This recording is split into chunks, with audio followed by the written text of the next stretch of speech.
자, 오늘 새벽 기도에 나오신 여러분을 주님의 이름으로 축복합니다. 오늘 우리가 읽은 이제 본문은 사도 바울이 2차 전도 여행을 가는 내용을 오늘 우리가 보고 있습니다. 사도 바울이 지난 시간에 바나바와 그 마가 요한의 일로 서로 크게 다투었다 그랬잖아요. 그래서 그 바나바는 자기 고향으로 이제 돌아갑니다. 바나바의 고향이 어딘가 하면은 바나바의 고향이 구브로입니다. 구브로 섬인데 구브로로 돌아가고 이제 바울은 2차 전도여행을 떠나게 되는데 오늘 본문에 보면은 바울이 더베와 루스드라에 있는 디모데를 이제 만나게 되는데 그 어머니가 믿는 여자고 아버지는 헬라인이라고 그랬습니다. 여러분 이스라엘 백성들은 유대인들은 엄마가 그 유대인이면 다 유대인입니다. 그 목의 혈통을 따라서 엄마가 유대인이면 그 자식은 이제 유대인이 되는 거죠. 그러면 유대인의 그 관습은 태어나면은 8일 만에 무조건 할례를 받게 되어 있습니다. 그런데 오늘 보니까 이 디모데는 아버지는 헬라인이란 말이죠. 아버지가 헬라인이니까 아마 조금 그 할례를 받는 것을 하지 않았던 것 같아요. 그래서 바울이 디모데를 데리고 가면서 먼저 할례를 행합니다. 이 앞에 우리가 그 예루살렘 공의회에서 결정된 내용이 있었잖아요. 할례를 이방인들에게 강요하지 말자. 또 음식 같은 거, 유대인들이 먹는 그 음식, 그러니까 코셔라고 하죠. 거룩한 음식인데 그런 음식 외에 다른 어떤 뭐 부정한 음식은 먹지 말게 하자. 이런 것들도 하지 말자. 그래서 결국은 몇 가지를 이제 정했잖아요. 그런데 바울이 왜 이 디모데를 데리고 가서 할례를 할 수밖에 없었느냐? 거기에는 이유가 있습니다. 초대교회에 이제 복음이 증거되기 위해서 바울과 이제 바나바가 아시아에 있는 소아시아에 있는 여러 이제 지역을 가서 복음을 전하잖아요. 그런데 그 복음을 전할 때 어디서 전하는가 하면은 유대인의 회당에서 전합니다. 유대인의 회당에서 전했다는 것은 유대인들을 향해서 먼저 복음을 증거한 것이죠. 그렇다 그래서 유대인의 회당에 유대인만 있었느냐? 그렇지 않았어요. 초대교회의 그 시작은 유대 회당에서부터 시작되는데 유대 회당에서 바울이 복음을 증거하면 거기서 예수를 믿는 사람들이 생기기 시작합니다. 그게 이제 유대인이 됐건 헬라인이 됐건 또는 뭐 라틴 사람이 됐건 로마인이 됐건 어쨌든 이방인들이 예수를 이제 믿게 되는 역사가 이제 생기는 거죠. 그렇게 해서 초대교회가 이제 만들어지기 시작합니다. 자, 그런데 일단 자기와 같이 다닐 수 있는 동역자로 디모데를 뽑았는데 디모데가 자기 어머니가 이제 유대인이라는 사실을 모든 사람들이 다 안단 말이죠. 그런데 그를 데리고 다니면서 복음을 증거하기가 쉽지 않겠죠. 그러니까 할례를 행하게 한 것입니다. 앞에 우리가 봤을 때 이방인들을 향해서는 복음이 증거되기 위해서 그 장애물들이 이제 치워져야 된다 그랬잖아요. 그런데 정작 복음을 증거하기 위해서 그 복음을 증거하는 증거자는 걸림돌이 되면 안 되잖아요. 그러니까 유대인들한테 어떤 책이 잡히지 않기 위해서 이제 할례를 행하는 걸 이걸 볼 수가 있습니다. 여러분 할례라는 게 얼마나 그 위험한 건지 모릅니다. 남성의 포피를 이제 자르는 건데 그 포피를 자른다는 게 지금처럼 무슨 그 의료기기가 잘 이렇게 발달되지가 않았을 거 아니겠어요. 그러니까 그런 시대에 이제 다 큰 남성의 포피를 그 가죽을 자른다는 게 그게 쉬운 일이겠습니까? 네. 그러면 이제 우리가 굳이 할례라는 것을 왜 하느냐 한번 생각해 볼 필요가 있는데요. 이 할례라는 게 어떤 의미가 있는가? 성경의 창세기에 보면 제일 먼저 할례를 받은 사람이 누군가 하면 바로 이 아브라함입니다. 아브라함은 왜 할례를 받았느냐? 하나님과의 언약을 한 그 언약의 당사자로서 이제 그 언약을 꼭 지키겠다는 증표로 몸에다가 이제 흔적을 남기는 겁니다. 여러분 계약을 하잖아요. 서로 쌍방이 계약을 하면 계약서에다가 도장을 찍잖아요. 그 도장을 찍으면서 계약을 확증하는 거잖아요. 그거와 똑같습니다. 할례도 마찬가지예요. 하나님과 인간 사이에 언약을 맺는 거예요. 그 언약을 맺고 난 다음에 그 언약을 꼭 지키겠노라고 인간 편에서 그거를 확증하는 절차가 바로 할례입니다. 그러니까 자기 몸에다가 이제 그걸 새기는 거죠. 마치 도장을 찍는 것처럼. 근데 참 놀라운 게 그 하나님과의 언약, 우리가 이제 이스라엘 백성들은 언약의 백성이다 이렇게 말하는데 그 언약이라는 말이 히브리 말로 베리트라고 합니다. 베리트. 베리트라는 말이 자르다라는 뜻이에요. 예. 예. 자르다라는 건 쪼개다, 자르다 이런 뜻을 갖고 있는데 이제 그 남성의 포피를 자르잖아요. 그게 할례잖아요. 그런데 하나님과 아브라함 사이에 최초의 언약이 이제 창세기 15장에 보면 나와요. 창세기 15장을 한번 볼까요? 창세기 15장에 보면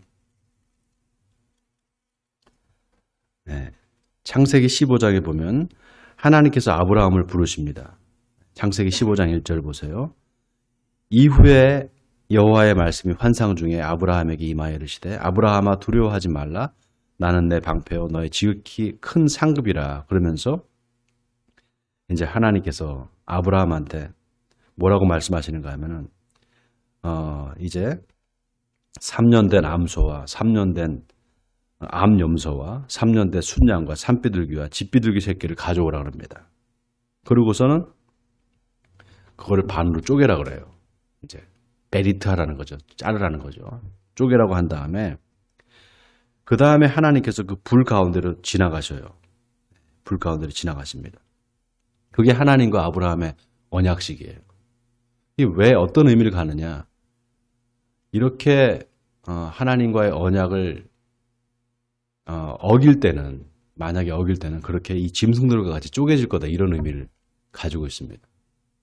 그러니까 그 언약의 당사자로서 아브라함은 언약을 반드시 지켜야 되는 그런 의무가 있는 거죠. 그럼에도 불구하고 아브라함이 이 언약에서 하나님께서 약속하신 게 있잖아요. 내가 반드시 너한테 아들을 주겠다.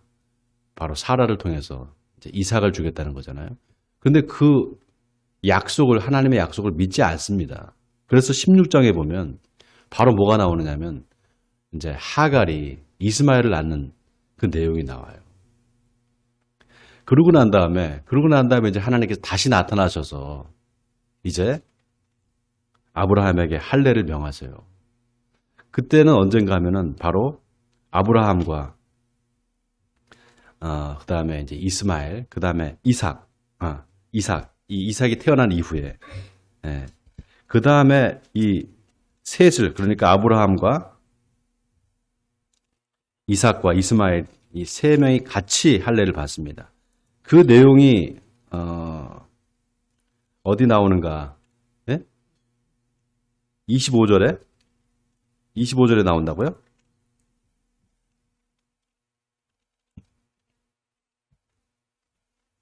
아닌데. 17장에 나오죠. 네, 17장에. 네. 자, 여기 보세요. 네. 아브라함과 이스마엘이 이제 이스마엘과 아브라함이 둘 다 아버지와 아들이죠. 네, 할례를 받게 되는 겁니다. 그 다음에 뒤에 이제 이삭이 태어난 다음에 이삭이 태어나자마자 8일 만에 이제 할례를 받게 되면서 이제 아브라함의 가문이 전부 다 이제 이제 할례를 남자들은 다 할례를 받게 되는 그렇게 되는 거죠. 그러니까 하나님께서 이 할례는 아브라함이 하나님의 약속을 믿지 않고 하갈을 통해서 자식을 낳은 그 다음에 명하신 거예요. 그러니까 이 할례의 의미는 뭡니까? 꼭 하나님의 말씀을 이제 말로만 내가 지키겠다 하는 게 아니라 내가 내 몸으로 그거를 입증해 보이는 겁니다. 꼭 지키겠노라고. 그러니까 그만큼 하나님과의 약속이 중요하다는 거죠. 근데 그거를 이제 오늘 본문에 디모데가 이제 할례를 받게 된 겁니다. 자, 이스라엘 백성들이 하나님께서 이스라엘 백성들을 언약의 백성이라고 말하는 거예요. 그 언약이라는 건 뭡니까, 여러분? 하나님과 이스라엘 백성들 사이에 맺은 그 모세의 율법이 그 언약의 주문이 되는 거죠. 핵심이 되는 겁니다. 그 모세의 율법의 핵심은 뭔가? 너희가 하나님의 말씀에 순종하면 하나님께서 너희를 하나님의 자녀로 삼으실 것이다. 그리고 축복해 주실 것이다. 그러나 하나님의 말씀에 불순종하면 하나님께서 너희를 저주할 것이다. 축복과 저주의 약속입니다. 그게 바로 율법. 하나님께서 모세를 통해서 이스라엘 백성과 맺었던 그 모세의 율법의 그 내용이에요.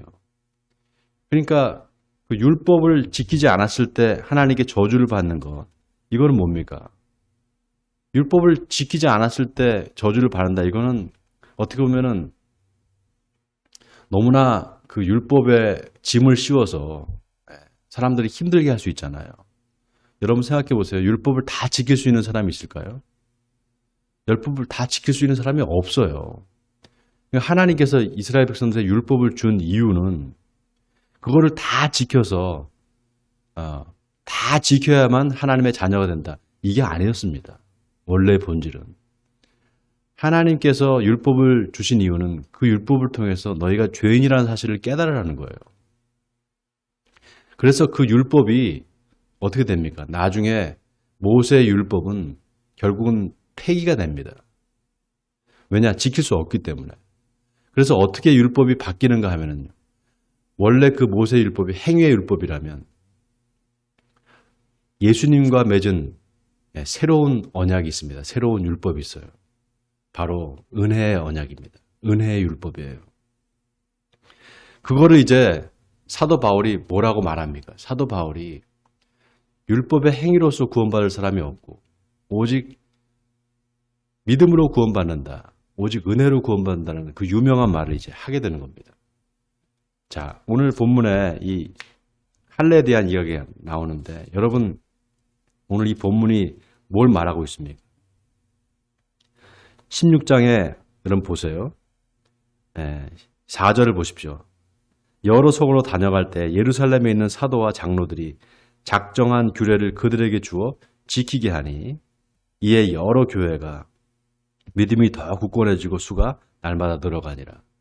하나님께서 이스라엘 백성들한테 주신 그 율법이 대부분 축소가 되고요. 예루살렘 공의회에서 결정된 내용들 있잖아요. 그 세 가지의 내용이 있었잖아요. 우리가 알다시피 우상의 제물, 그 다음에 피, 목매어 죽인 것, 그 다음에 음행을 멀리하라. 요 서너 가지의 내용, 그 내용들을 이제 예루살렘 장로들, 예루살렘의 교회 사도들이 정한 그 내용들을 이제 초대교회 사람들한테 전할 때 그때 교회가 더 믿음이 굳건해지고 수가 날마다 늘어갔다는 겁니다. 그러니까 하나님의 말씀이 율법이라는 것, 그것으로 폐기된 것처럼 보이지만 실은 어떻게 됐습니까? 은혜의 언약으로 다시 갱신되면서 더 교회가 굳건하게 믿음에 서게 된다는 겁니다. 여러분 우리가 율법을 이걸 지켜야 된다. 내가 지키지 않으면 구원받지 못한다. 이렇게 되면은요. 그 율법은 짐이 돼요. 내가 율법을 지키지 않으면 나는 구원받지 못한다. 바로 유대 교회에 가만히 들어온 자들, 그러니까 초대교회에 가만히 들어와서 사람들을 힘들게 했던 사람들이 바로 그 사람들이었어요. 예수 믿는 것만 가지고는 구원받지 못하고 율법을 지켜야지만 구원받는다. 할례도 받아야 되고 먹지 말라는 음식도 먹지 말아야 된다. 이런 거를 다 율법적인 짐을 씌워줬을 때는 그게 참 힘든 일이 되는 거예요. 그러니까 율법으로 다시 돌아가게 되는 겁니다. 제가 말씀드렸죠. 성경이 뭘 말하는가. 무엇 이런 거 저런 걸 해야지만 구원받는다고 말하지 않잖아요. 성경은 예수를 믿으면 구원받는다고 말합니다. 그러면 성경에서 이것저것 하라는 얘기는 뭐냐? 예수 믿고 구원받는 사람들의 삶의 모습이 그렇다는 걸 얘기하는 거예요. 그러니까 오늘 16장 1절의 그 4절과 5절을 여러분 잘 묵상해 보세요. 왜 교회가 부흥됐는지, 그리고 그 부흥의 핵심에 뭐가 있는지, 율법이 아니라 바로 은혜가 있었던 겁니다. 용서가 있었고 받아들임이 있었던 거예요. 다 유대교의 율법을 다 지켜야 된다고 말했다고 한번 생각해 보세요. 그러면 이렇게 교회가 부흥됐을까요? 그렇지 않았을 겁니다. 여러 교회가 믿음이 더 굳건하여지고 수가 날마다 늘어가니라 이 말씀 속에 아주 귀한 그 진리가 있습니다. 하나님의 은혜가 임했을 때 사람들이 스스로 자기가 율법을 지켜야 되겠구나. 내가 이거는 율법을 지켜야지만 하나님이 기뻐하시겠구나. 이런 마음으로 율법을 자발적으로 지키게 되는 그런 역사가 일어났던 거예요. 오늘도 마찬가지입니다. 오늘 이 시대도 마찬가지예요. 많은 교회들이 하나님의 말씀을 율법적으로 가르칩니다. 율법의 짐을 자꾸 씌워주는 거예요. 그런데 하나님의 말씀의 본질은 그게 아니에요. 율법은 우리로 하여금 죄를 깨닫게 할 뿐입니다. 그리고 죄를 깨달았을 때 우리에게 필요한 것은 하나님의 은혜예요. 하나님, 나는 죄인입니다. 이 죄인은 어떻게 했으면 좋겠습니까? 그때 자기 죄를 회개할 때 하나님께서 은혜를 주세요. 바로 예수 그리스도를 통한 죄사함의 은혜입니다. 그렇게 되면 그 다음부터 내 삶이 바뀌어지는 거예요. 율법이 나를 움직였는데 이제는 은혜가 내 안에서 작동하면서 움직이게 되는 겁니다. 그렇게 될 때 비로소 하나님이 기뻐하시게 되고 그때 비로소 교회도 부흥되게 되는 것입니다. 그러니까 온전한 부흥, 온전한 하나님의 말씀의 역사는 은혜로부터 시작된다는 거 여러분 기억하시기 바랍니다. 오늘 하루의 삶도 바라기는 여러분의 삶이 은혜가 여러분을 움직이게 되기를 주님의 이름으로 간절히 축원드립니다.